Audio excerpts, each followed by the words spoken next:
முதல்வர் விஜய் பெரம்பூர் அந்த சட்டமன்ற தொகுதிக்கு போயிருக்கார்.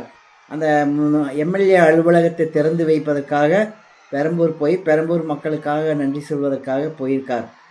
ரொம்ப பிரமாண்டமாக அந்த அலுவலகத்தை திறந்து வச்சு அதில் உட்கார்ந்து அதில் பார்த்து கையெழுத்து போட்டு மாதிரி போட்டு அதை பார்த்து ரொம்ப பரவசப்பட்டிருக்கார்.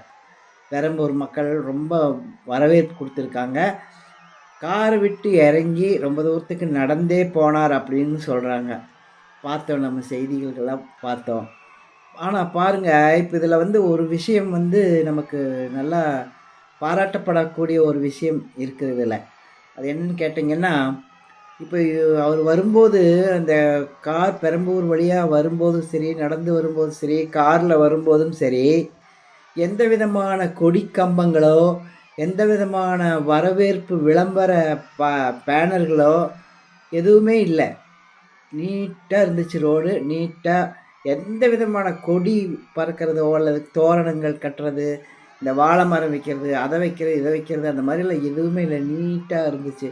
இது ஒரு மாற்றம்.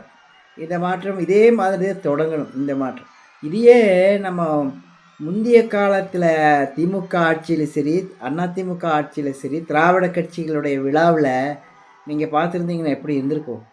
கொடி பூரா குழியை தோண்டி கொடி வச்சுருப்பாங்க. அப்புறம் இந்த விளம்பர பேனர்கள் பார்த்திங்கன்னா பெருசு பெருசாக விளம்பர பேனர்கள் வச்சு அப்படியே ஜனத்தோட முகம் கூட தெரியாது, அந்த அளவுக்கு அதை போட்டு வழி ரோடு பூரா என்னென்னமோ பண்ணி வச்சுருப்பாங்க. அந்த பேனர்களை படித்து பார்த்து அதில் எல்லாத்துடைய ஃபோட்டோ போட்டு அசிங்கமாக ஃபோட்டோ போட்டு என்ன பண்ணி வச்சுருப்பானுங்க, தலைவரே, உயிரே, அதுவே இதுவே அப்படின்னு சொல்லிட்டு பேனர் போட்டு ஆளுங்களோட ஃபோட்டோ போட்டு ஒரே அட்டகாசம் பண்ணியிருப்பாங்க. முதல்ல பார்த்துருக்கீங்களா அந்த மாதிரி? ஆனால் இப்போ இந்த ஒரு மாற்றம், எந்த விதமான கொடிகளும் இல்லை, எந்த விதமான விளம்பர பேனர்கள் இல்லை, எதுவுமே இல்லை. அமைதியாக போயிருக்காரு. அலுவலகம் திறந்து வச்சுருக்காரு. அதே மாதிரி இந்த திமுக ஆட்சி, அதிமுக ஆட்சியில் பார்த்திங்கன்னா வாழை மரத்தை கொலையோடு வைப்பாங்க.